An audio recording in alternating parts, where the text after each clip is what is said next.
राधे राधे दोस्तों, स्वागत है आपका हमारे YouTube चैनल भक्ति की शक्ति ज्ञान के साथ में। दोस्तों, आज के इस वीडियो में हम आपको बताएंगे इतने पाप करने के बाद भी दुर्योधन को स्वर्ग क्यों मिला।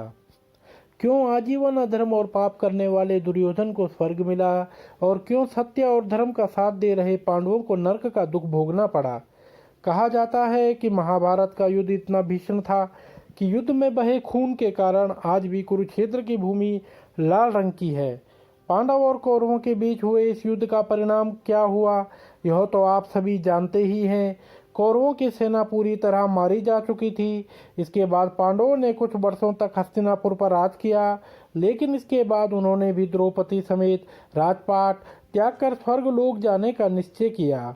अपना सारा राजपाट अभिमन्यु के पुत्र परीक्षित को सौंपकर वे हिमालय की तरफ स्वर्ग यात्रा में चल पड़े। वहां यात्रा में द्रौपदी समेत एक एक कर चारों भाई नीचे गिरते गए और आखिर में सिर्फ युधिष्ठिर और उनके साथ चल रहा एक कुत्ता ही जीवित बचा। इसके बाद युधिष्ठिर को स्वर्ग ले जाने के लिए स्वयं देवराज इंद्र अपना रथ लेकर आए, लेकिन युधिष्ठिर ने उनसे कहा कि मेरे भाई और द्रौपदी मार्ग में गिरे पड़े हैं, मैं उन्हें छोड़कर आपके साथ नहीं चल सकता।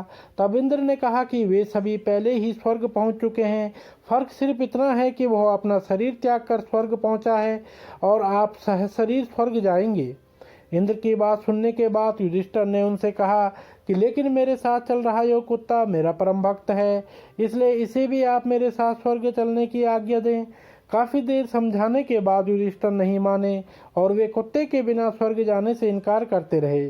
तब कुत्ते के रूप में उनके साथ चल रहे यमराज अपने वास्तविक रूप में आ गए और उन्होंने युधिष्ठिर से कहा कि तुम सच में धर्मराज हो, मैंने तुम्हारी परीक्षा लेनी चाहिए और तुम उस पर खरे उतरे। इसके बाद एक देवदूत युधिष्ठिर को लेकर एक ऐसे मार्ग पर गए जहां चारों ओर घोर अंधकार था। उस मार्ग के चारों ओर से बदबू आ रही थी और इधर उधर मुर्दे दिखाई दे रहे थे। यह सब देखकर युधिष्ठिर ने वहीं से वापस जाने का फैसला लिया। जब युधिष्ठिर वापस जाने लगे तो उन्हें कुछ दुखी लोगों की आवाज़ सुनाई दी जो उन्हें कुछ देर वहीं रुकने को कह रहे थे। जब युधिष्ठिर ने उनसे उनका परिचय पूछा तो उन्होंने अपना नाम भीम, अर्जुन, नकुल, सहदेव और द्रौपदी बताया। द्रौपदी और अपने भाइयों को देखकर युधिष्ठिर ने देवदूत को वहां से जाने को बोला और कहा कि वे यहीं अपने भाइयों के साथ रहेंगे। देवदूत ने यह बात जाकर देवराज इंद्र को बताई। इसके बाद सभी देवतागण वहां आ गए। देवताओं के वहां पहुंचते ही चारों ओर प्रकाश छा गया, सुगंधित हवाएं चलने लगी। इसके बाद देवराज इंद्र ने युधिष्ठिर से कहा कि तुमने अपने संपूर्ण जीवन में सत्य और धर्म का साथ दिया है, लेकिन कुरुक्षेत्र के युद्ध में तुमने छल से द्रोणाचार्य का वध कराया था, जिस कारण तुम्हें भी कुछ देर के लिए नरक के दर्शन करने पड़े। अब तुम मेरे साथ स्वर्ग चलो, वहां तुम्हारे सभी भाई पहुंच चुके हैं। इसके बाद देवराज इंद्र युधिष्ठिर को लेकर स्वर्ग गए। स्वर्ग में पहले से ही युधिष्ठिर के चारों भाई और द्रौपदी पहुंच चुके थे, साथ ही वहां पर दुर्योधन भी था। दुर्योधन को देखकर भीम ने युधिष्ठिर से पूछा कि भैया, दुष्ट दुर्योधन तो आजीवन अनीति का ही साथ देता रहा, तो आखिर क्या कारण है कि उसे भी स्वर्ग की प्राप्ति हुई है।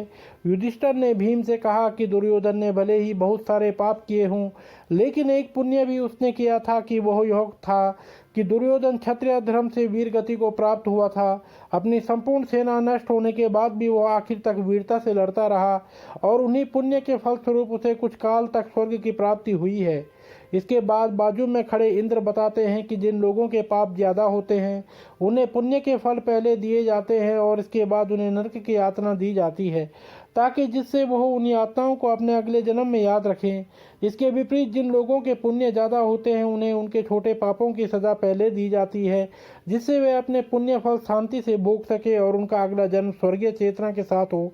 और क्योंकि दुर्योधन ने अपने संपूर्ण जीवन में सिर्फ एक ही अच्छा काम और कई सारे पाप किए, इसलिए उसे कुछ समय के लिए ही स्वर्ग मिला है और उसके बाद उसे नरक की यातना दी जाएगी।